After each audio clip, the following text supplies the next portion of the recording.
pleased to present Ari Shavit, a leading Israeli columnist and writer. I want to thank Council Member Uzi Halavi, a friend of Mr. Shavit, for making this evening possible, along with our other event sponsors, Fred Levine, Harvey Katz, Steve Kramer, Zahava Hanush, Max Blankfeld, Bennett Greenspan, Alan Livingston, Iris Mushin, and the Jewish Foundation.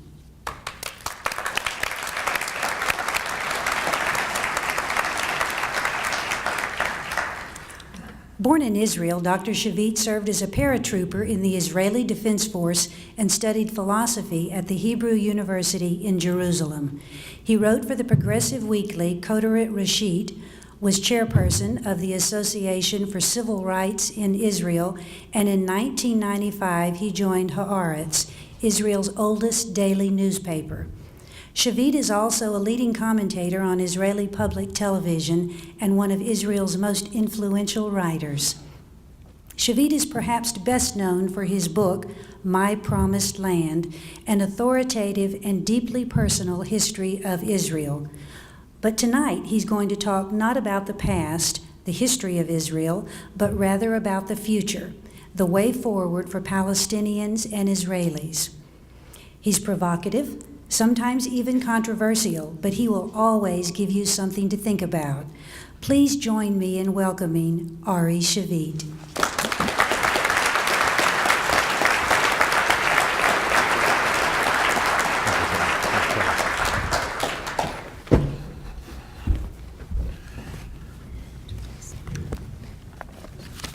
Thank you so much.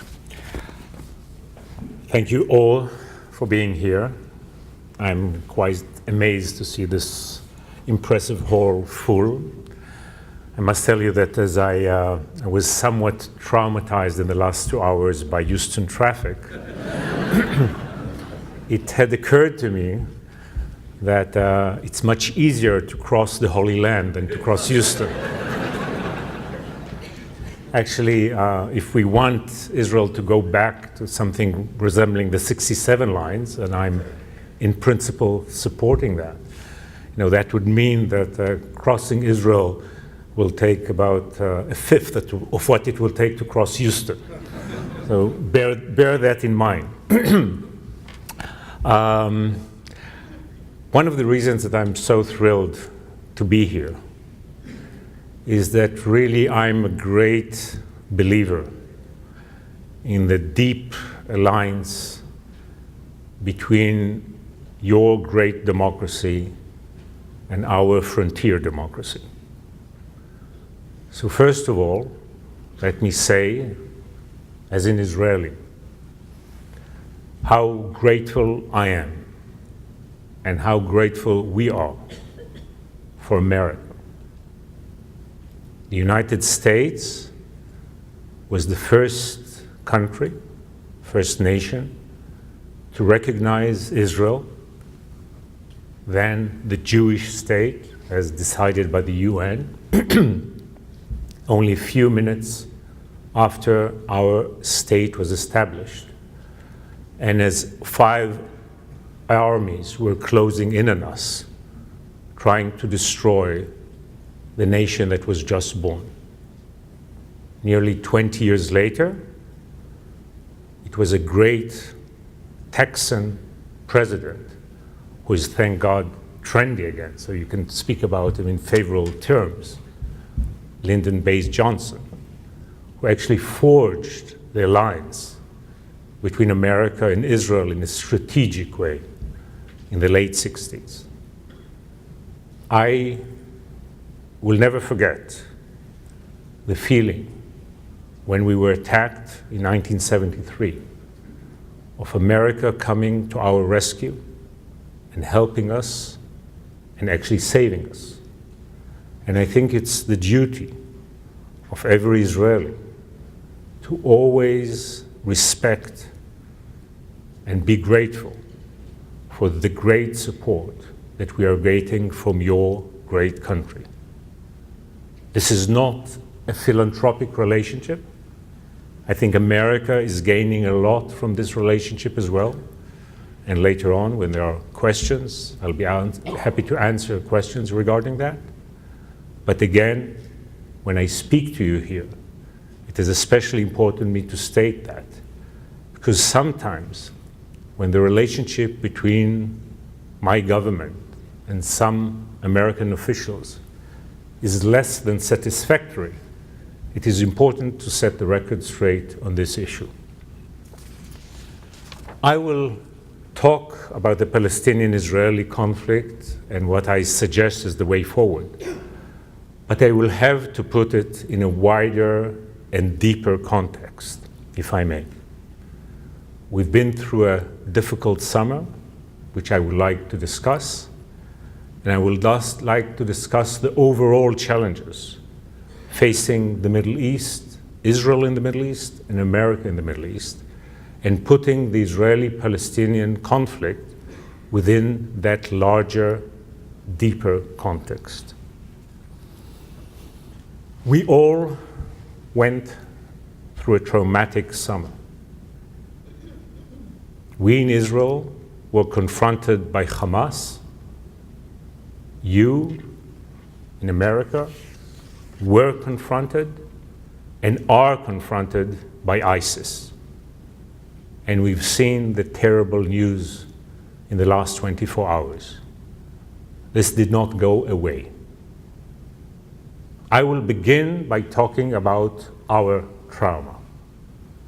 What happened in this Gaza war of the summer of 2014. So let me try to say a few words first about why did it happen? Why did this terrible violence erupt? In my mind, there were three reasons for it. One, that this is the cycle of the tragic conflict. Those of you who have read my book, and those of you that I hope will read my book, will understand the deep sense of tragedy that I have. I'm not into the blame game. I'm not into saying the Palestinians are guilty or the Israelis are guilty. This one did wrong here and that one did wrong there. The entire conflict, from its very beginning, over 100 years ago, is a tragedy. It's a tragedy mainly for these two people who are sharing a land and are struggling over the land. So these cyclic eruptions of violence are almost deterministic. You don't know when they will happen. You don't know where it will erupt. You have to do the utmost to delay it, to try to prevent it, but it happens. There is a kind of negative energy there that finds its way into warfare every few years. The second reason that the Gaza war broke out is that we ignored Gaza. All of us. People on the left ignore Gaza by trying to talk about peace while ignoring the fact that Hamas is there. People on the right ignored Gaza by ignoring the fact there are 1.7, 1.8 million people living there in despair. When you ignore Gaza, Gaza is sure to erupt. You must deal with this issue. You cannot neglect it. And we all neglected it. The third reason the Gaza war broke out, and I'll be saying something somewhat sensitive here, is that we've been promoting an unrealistic peace concept. And I'll say more about it later, but if you look at the last 2 years, or year and a half, first we tried to promote a final status peace that was not really there. We did not prepare a plan B in case the process collapses, and once the process collapsed, in March of 2014, there was no contingency plan. There was no alternative concept. A vacuum appeared. And you know in the Middle East that when there is a vacuum, expect trouble. If you're not heading in the right direction, things will deteriorate. Because of this vacuum that was left from April on, when two terrible terrorist incidents happened. One, the kidnapping and murder of the 3 Israeli boys, and then the horrific kidnapping and burning of the Palestinian boy. When these two happened, they happened in a strategic vacuum, so they became strategic acts of terror. They changed the dynamics of the region. And although most players, the Israeli Prime Minister, the Palestinian President, and perhaps even Hamas, did not want violence, the rockets of July had their own dynamics. You could not have stopped them. This is why the war erupted. What was the war all about? It was Israel's 4th asymmetric war. We had one in 2006 in Lebanon. We had previous ones in Gaza in 2008 and 2012, and this was the 4th one. What's a symmetric war? Is sub-state players who are hostile to Israel, but know they cannot defeat Israel, try to attack Israel's civilian population while hiding behind their own civilian population. This is the concept, this is the new war that we are dealing with. We are not into the old conventional wars. Thank God we are not yet into unconventional wars, but we are into this kind of limited warfare that we've seen throughout the decade. What made this one worse from Israeli point of view is the fact that it was very long, it took an entire summer, and the fact that this time central Israel and Tel Aviv were hit. Just imagine what would have happened if an Al-Qaeda group would have taken over Guantanamo and would have fired rockets at New York day after day for 50 days. Even if no people would have been killed, what would have been the implication of that? What would have that meant for America's standing in the world? And how would a peace-loving president would have reacted to such a provocation? What would America have done in such a scenario? This is what happened this summer. How did Israel do in this conflict? In my mind, Israel was quite impressive on the defense. First of all, its leadership, which I'm not a supporter of, and I'm very critical of my government for not pursuing peace in an aggressive and creative manner. But my government really tried to prevent the escalation as far as it could. It tried to be restrained. But the real hero of the summer was this technological system called Iron Dome. A lot was said about Iron Dome, but a lot more must be said.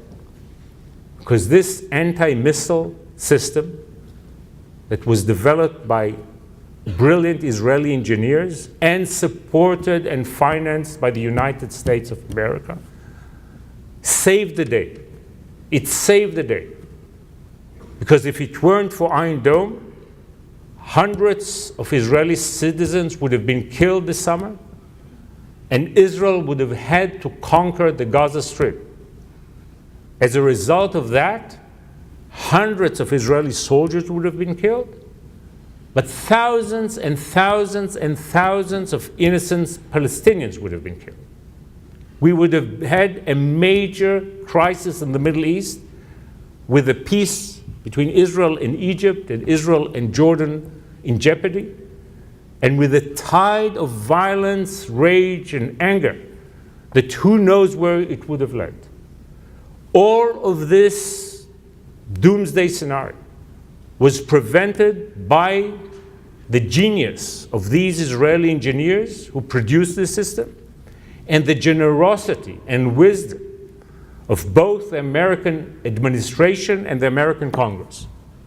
I know that the administration and Congress do not always see eye to eye, but on this issue they should get whatever credit there is, because financing Iron Dome was brilliant. And it proved so important this summer. So in my mind, Iron Dome is an icon, first of all, for Israel at its best, contrary to what we do, many mistakes we do in other fields, and I'll refer to them. This is Israel at its best, but this is also the American-Israeli alliance at its best. This is how democracies should defend themselves, using the strength that free market economies and high-tech democracies produce in order to defend themselves in a sophisticated way from dark forces that are threatening them both. But while Israel did well on the defense, its offense was somewhat heavy-handed because there was no elegant, decisive solution to the Hamas provocation and threat. Israel found itself using massive firepower because there was no other elegant, precise solution. And this is where some things must be said about Hamas. First of all, let me make the moral statement. Hamas, leave aside the Israeli-Palestinian conflict, leave aside Israelis. Hamas is a religiously fanatic organization which oppresses gays and oppresses women and oppresses Christians and oppresses individuals. I ask my liberal friends in Israel, in Europe, in America, not to be tolerant to semi-fascist or fascist organizations, even if they happen to be Palestinian. Hamas is a frightening phenomenon. And you saw the way they executed their own people during this war. But it happens all the time. We saw how they took over Gaza with a coup d'etat while throwing Palestinians, their brother Palestinians, from the 20th floor. And we saw how they deal with minorities in Gaza. So let's not forget that. But after making the moral statement, one has to give Hamas the credit for having some serious achievements during this war.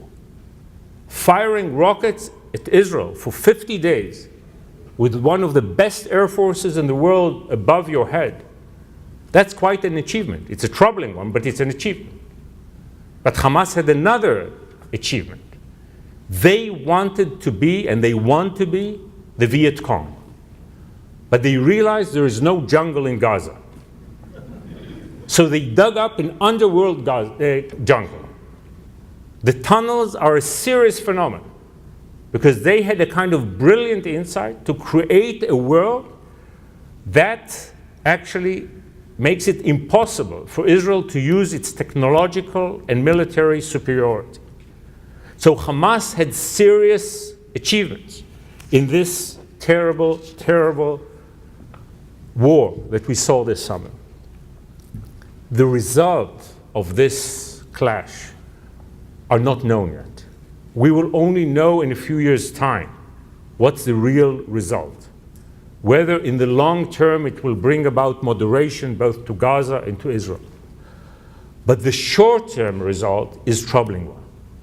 Because as a result of the summer, Israelis became more hawkish, sometimes more extreme, because they are so terrified. Just like Americans would have been if New York would have been under fire for 50 days. And Palestinians are becoming more extremist because many of them think that Hamas was successful. And therefore they see a chance not to take the political road, but to go into combat and more extreme ways of fighting Israel. Combine that with the main factor, the vacuum. The vacuum that was there from March on is still there. We were all not responsible enough. We should all have come from this war with the determination to fill with the vacuum with some sort of political process. But it did not happen to this day.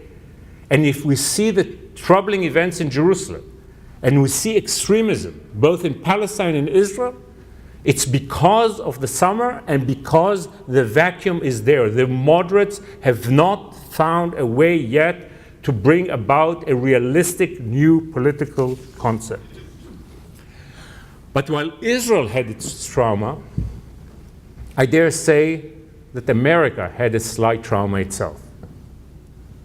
Would anyone sitting in this hall thought or would have envisioned 5 or 7 years ago that we will see such a phenomena as beheading on YouTube, beheading of idealistic Americans who are going out there into this rough Middle East to do good work and are being beheaded just because they are Americans? And America, sadly, quite hopeless, helpless regarding this? Would anyone thought that this is possible in the 21st century, 2014, nearly 2015? But it's not only these horrific images and horrific incidents that are happening while we are watching. Something deeper is going on. Because your great democracy was challenged 13 and a half years ago. Not 13 in a few months. The wild Middle East arrived in Manhattan, in Washington, in September 2001. When you were in shock, when your empire was challenged in such a way, you had to act. The empire struck back. So you launched 2 wars. But the 2 wars did not go too well. So later on, you tried to stop the war, to end the wars, and come back home.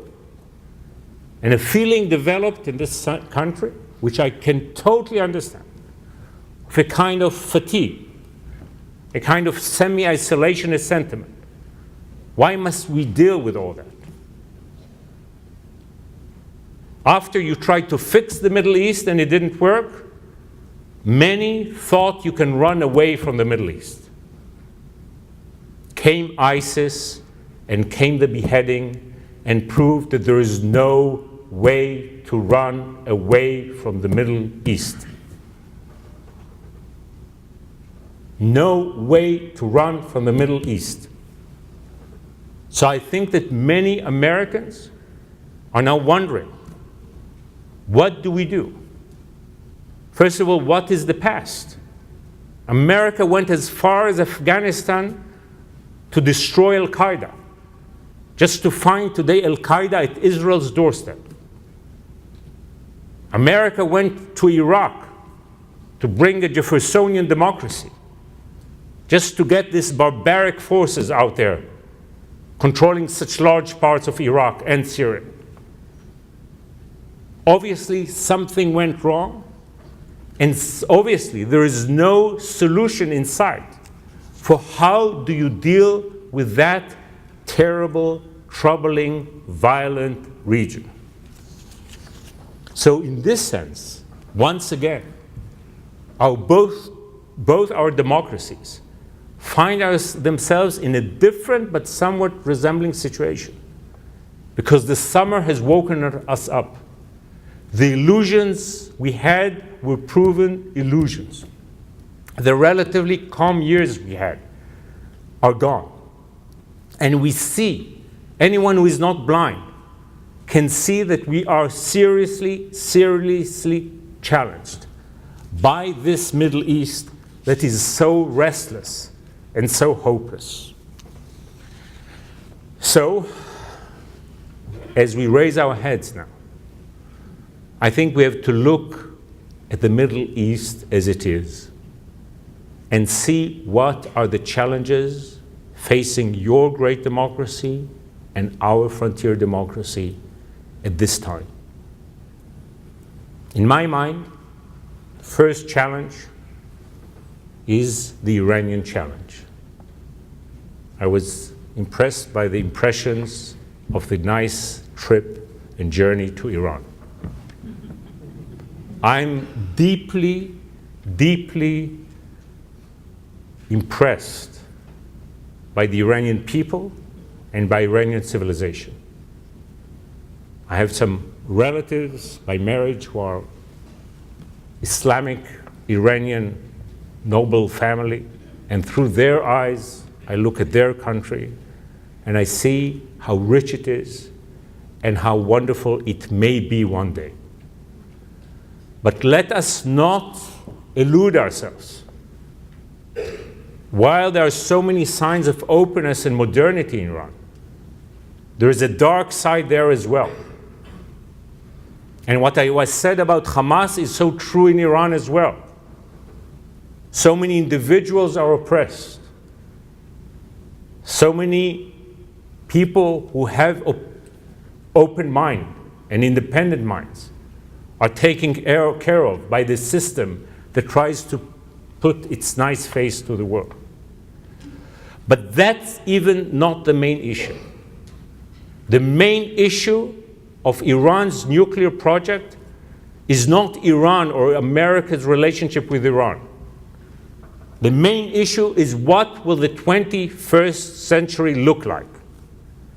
Because the greatest achievement of the international community since World War II was in maintaining the post-Nagasaki miracle. We brought the nuclear demon into the world, and we managed to control it through the Cold War and through the recent decades. The issue now facing us is whether we will be able to control the nuclear genie in the 21st century. Let me say the following.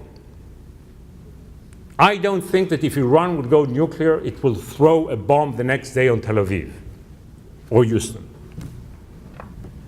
But if Iran will go nuclear, Saudi Arabia will have to go nuclear within weeks. They probably have their bomb on a shelf in Pakistan, and they'll bring it over. This is what they are saying in their quiet conversations in Washington, and I think they mean it. But after Saudi Arabia will go nuclear, some of the other Gulf states will feel obliged to go nuclear. Later on, Egypt will have to go nuclear. Algeria will have to go nuclear. Turkey will have to go nuclear. Israel will have to change its very responsible nuclear policy. So what you will have is a multipolar nuclear system, something we've never tried before, in the world's most unstable region. Look at all that is going on, all this terrible turmoil, and inject nuclear capabilities into that. What would be the outcome?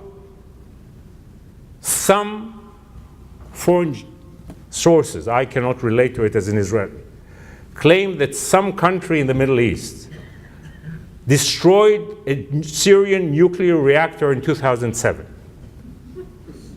I don't know if it's true or not. But let's assume it's true. Imagine what would have happened if this nuclear reactor would not have been destroyed. In the middle of Syria, between a tyrant who is using chemical weapons against his own people and wild forces that are so fanatical, that are doing all that they are doing, we would have had today, an active nuclear reactor. What would have that done to our world, to the markets, to the world economy? So Iran is not the issue of some niceties. The Iran is the threat that if we do not stop Iran from going nuclear, the 21st century will be about nuclear terror and nuclear horror. The next 9/11s will not be conventional 9/11s. This is a major, major threat, and it's real, and it's right here in front of us. The other challenge is, of course, this terrible, terrible Arab chaos, previously referred to as the Arab Spring. We were all so naive only 3.5 years ago. We really thought the Google kids will control Egypt. 3.5 years later, there's hope only in Tunisia. The rest of the region, There is no movement towards democracy or freedom. I'm an Israeli, but I care about my Arab neighbors. And I wonder what are the options facing a young Arab man or a young Arab woman. A reactionary monarchy and its military dictatorship, an Islamic theocracy, or bloody chaos. This is how it is out there. This is how it is. I'm sure it will change one day. I think we have to do everything to try to change it, but we have to look at it as it is. This is where the Middle East is. It's so different than East Asia and South America and East Europe. So many other regions have moved forward.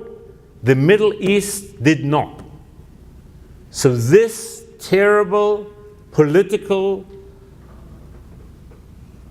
situation that we are faced with is deeply troubling, definitely for Israel, but also for America, and mainly for all the residents, all the decent residents of the Middle East. The third challenge facing us in the Middle East is the Israeli-Palestinian conflict. As you might imagine, and if you don't, I'll say it, I do not only support the two-state solution, but I, throughout my adult life, opposed occupation and opposed settlements. I think that settlements are Israel's greatest colossal mistake. The first words of mine that went into print were a leaflet I wrote for the Israeli peace movement many years ago, warning how dangerous settlements would be. And when I read it today, I'm filled with pride and sadness. I nearly want to cry, because the writing was all on the wall. It was so clear that this is a futile project that will endanger Israel rather than make it safer and stronger. So, I do think that both for the Palestinians, so they will have their own state, their freedom, their future, and for the Israelis, so we can have a Jewish democratic state that is relatively safe, or as safe as possible, we need to change the status quo and work towards a two-state solution.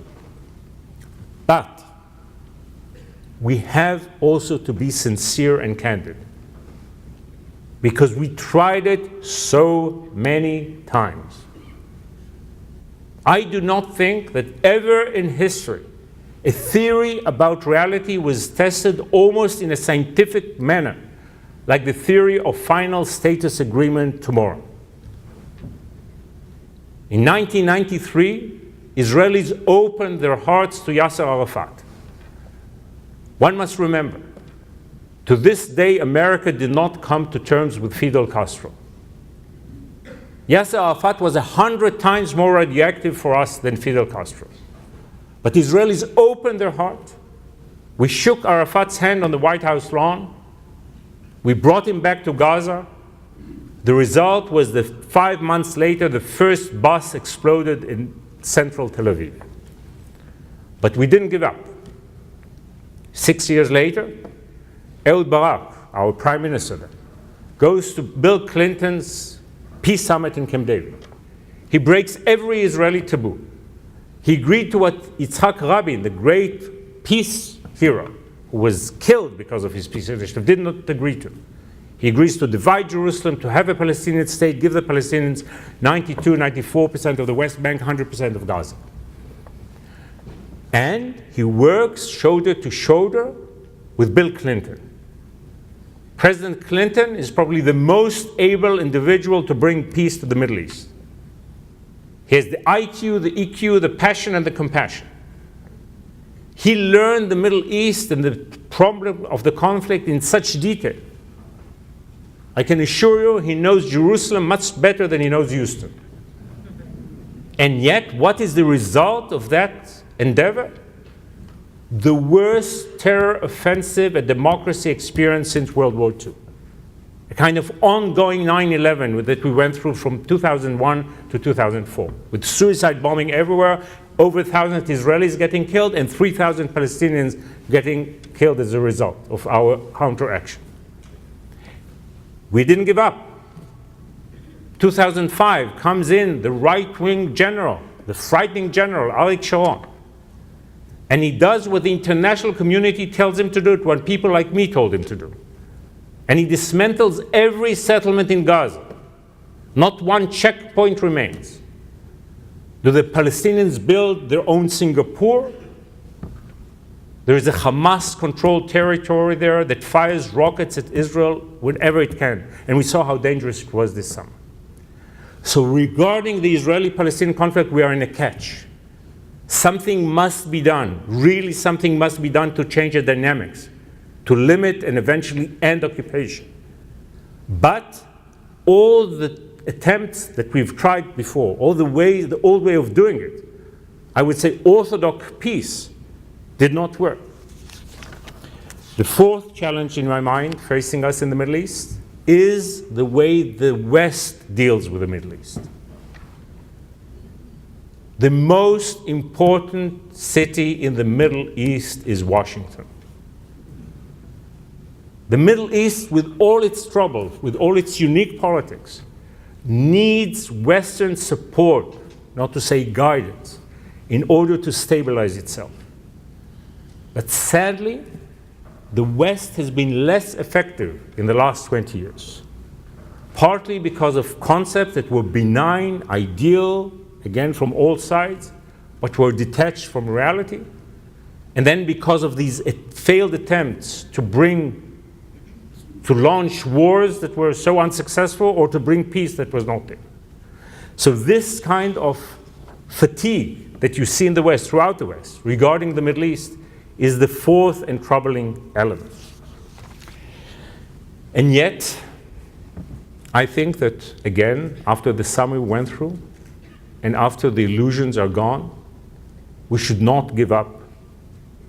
I'm basically an optimist.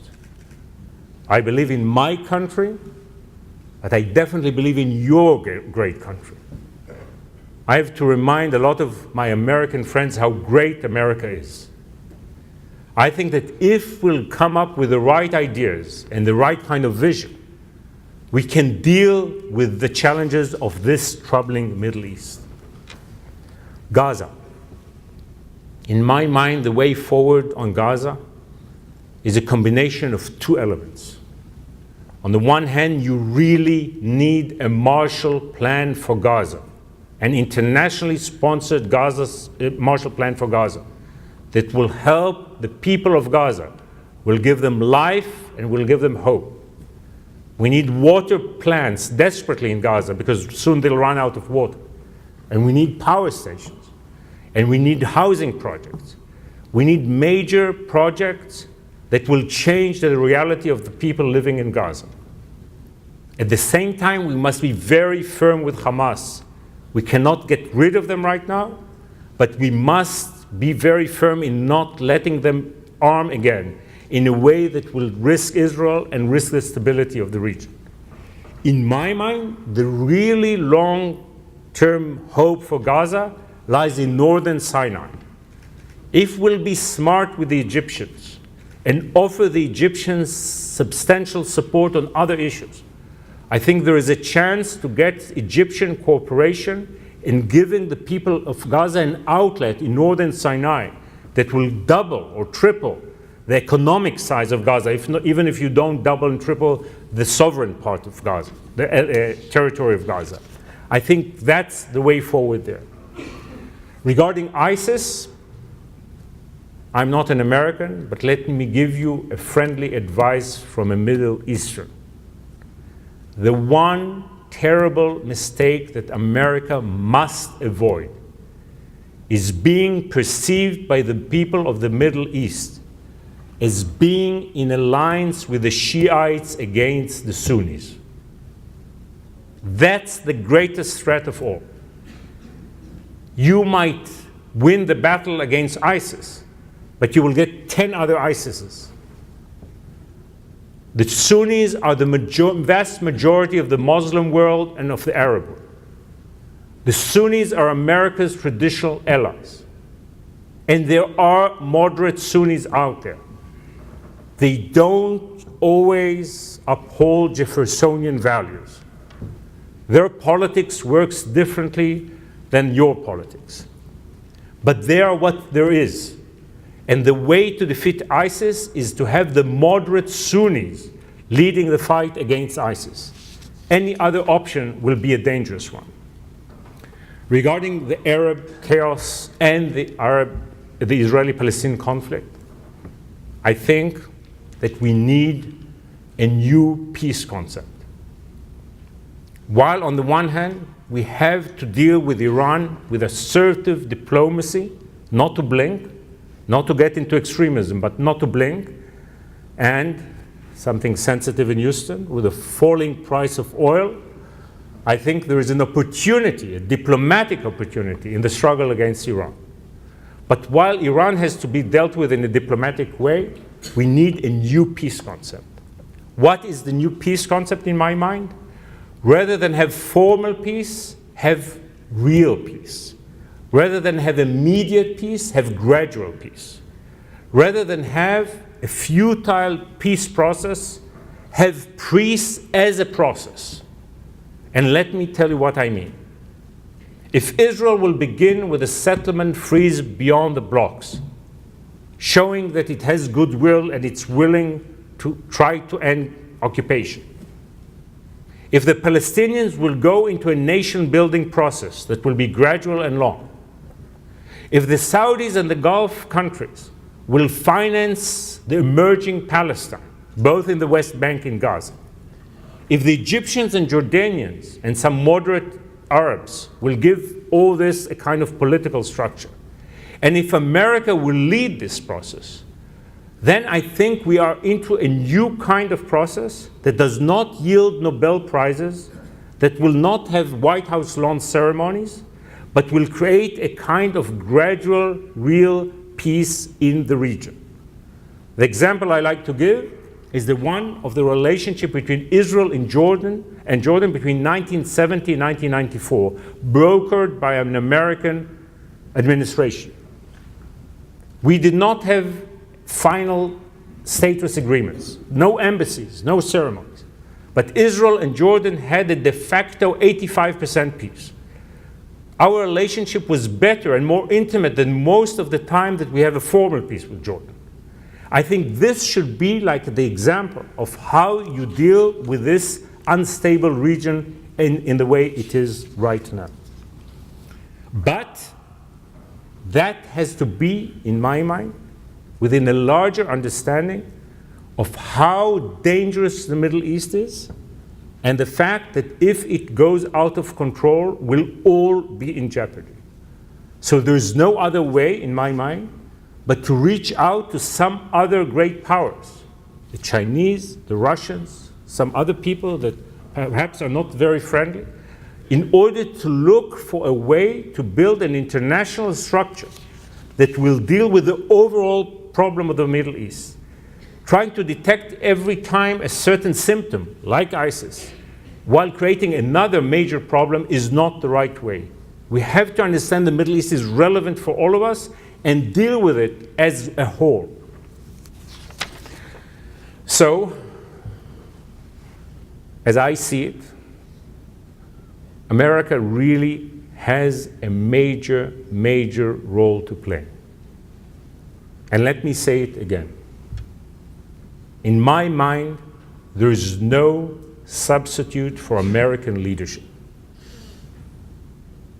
When I talk to some of my intellectual friends who are so critical in America, whether they live in New York or in London or Paris, I try to ask them, can they think of an alternative power, superpower, that would have led the world better in the last 70 years? America gave the world its best period, with all the problems and the wars in Korea and Vietnam and the others.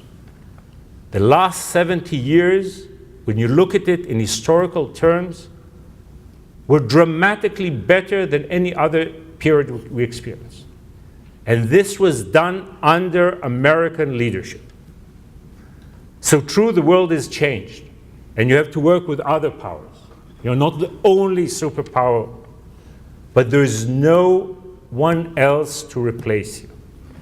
In my mind, while the old threat facing you and our free world was the Cold War, the new threat is chaos. Our civilization, our freedom, our economy is based on order and democratic values. But we are endangered by forces of chaos that are trying to disrupt our way of life and to endanger our values.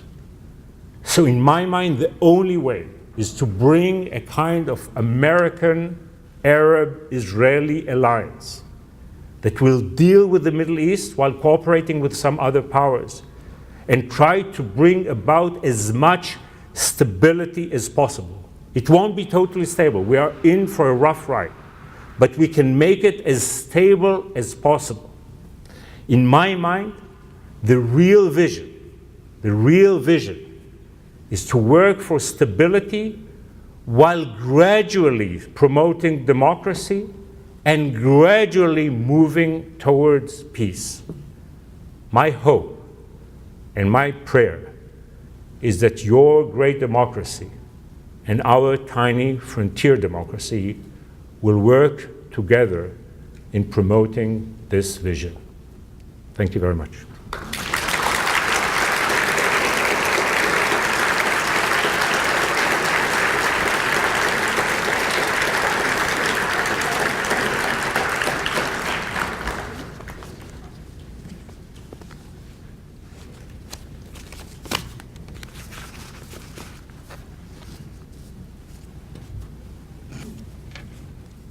This is on. We'll take some questions.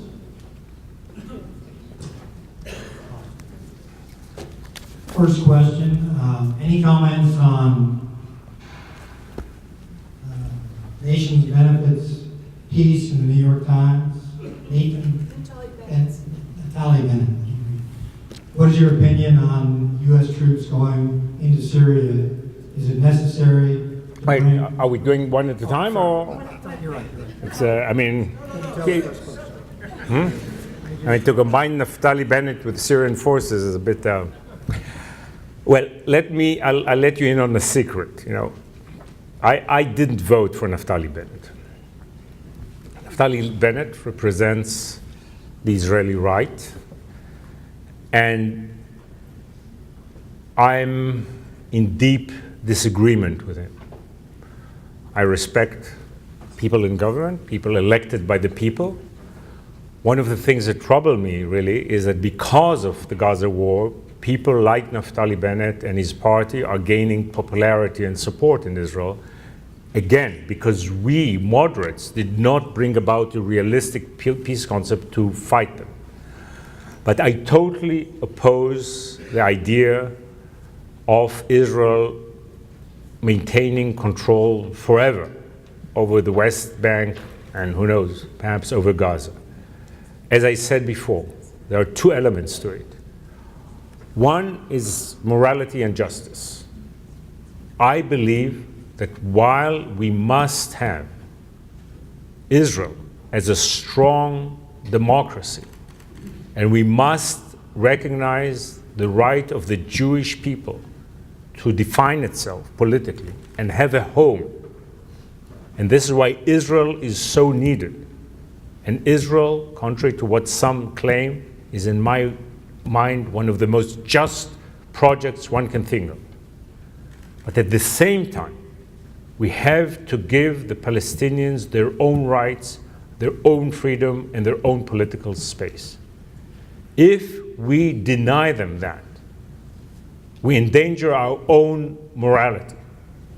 And as an Israeli, as a Jew, as a person believing in human rights, I cannot accept that, even if it's portrayed in elegant terms.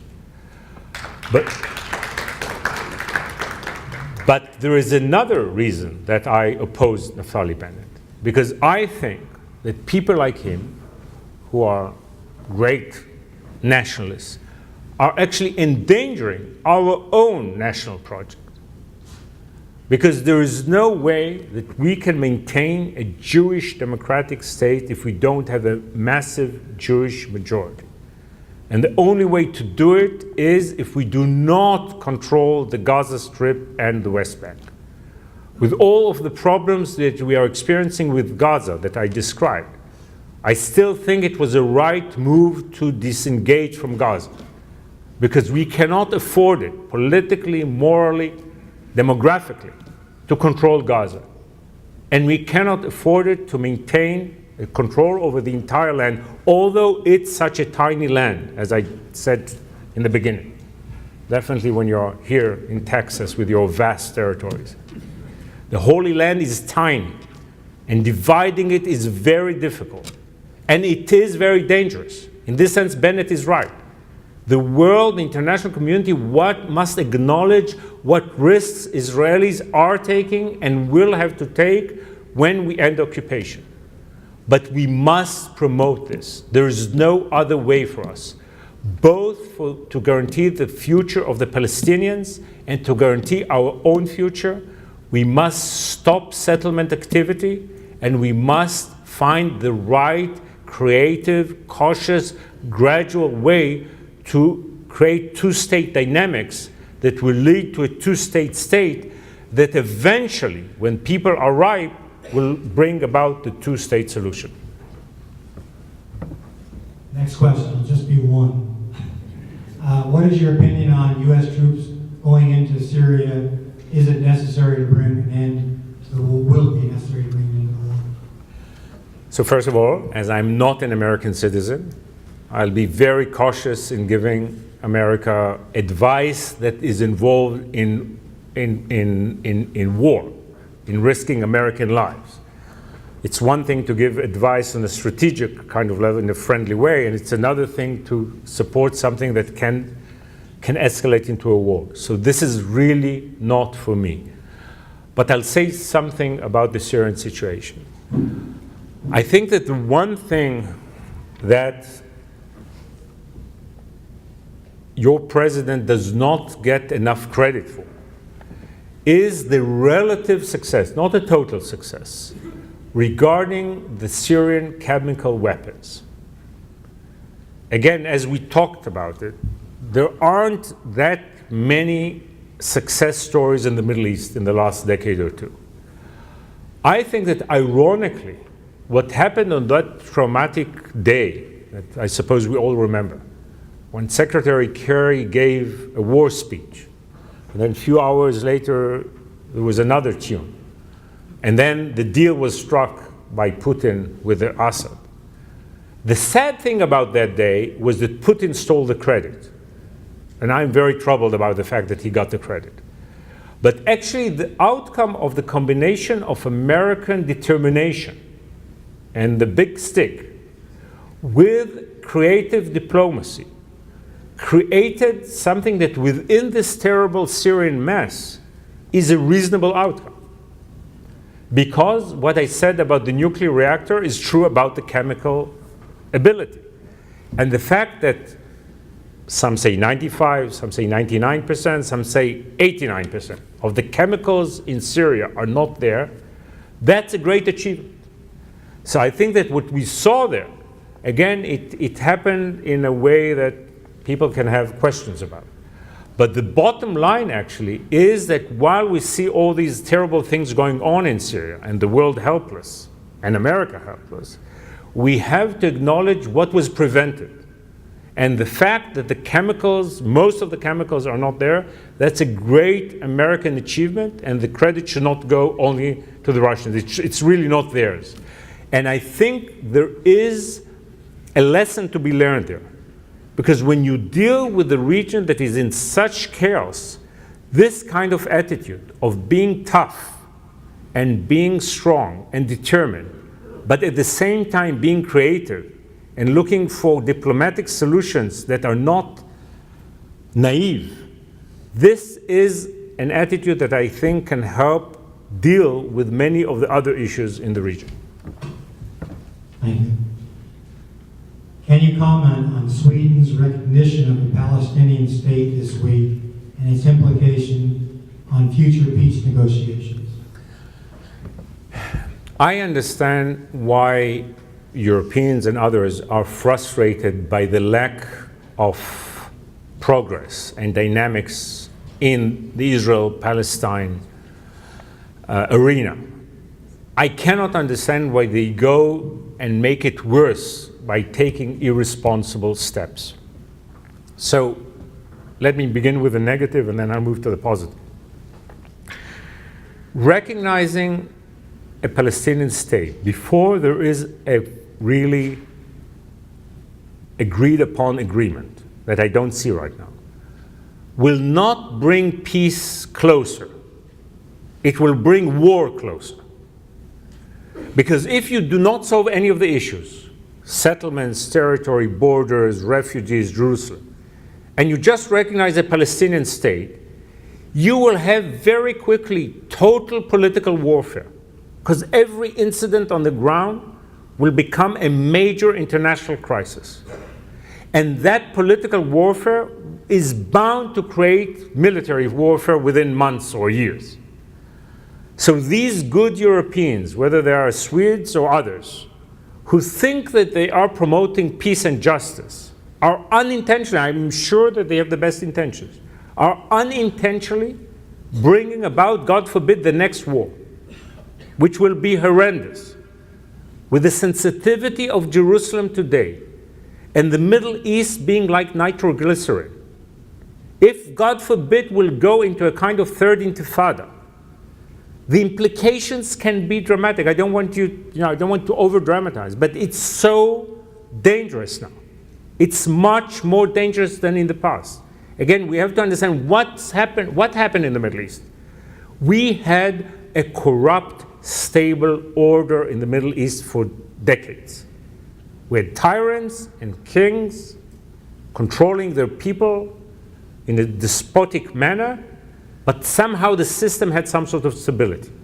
For decades, we did not have real wars. And now the whole thing crashed. But that corrupt order was not replaced by a benign order. Again, as I said, except for Tunisia, there are no liberal forces that are even close to power. So in this unstable environment, to evoke a conflict between Israelis and Palestinians is so dangerous. It's so dangerous. Jerusalem is a kind of, nuclear reactor. It has the strength. I look at the Dome of the Rock, and I always fear what might happen one day. Because either our lunatics or their lunatics, or who knows, if anything happens there, all this terrible energy in the region might come to Jerusalem. So I would ask my dear Swedish friends and others to be not only on the side of declarative morality, but to be responsible. To be responsible, it's immature and reckless to promote adventurous political actions that will lead to political warfare that might, God forbid, bring about real war. Is Hamas the primary organization keeping the Israeli and Palestinian people from reaching a peaceful solution?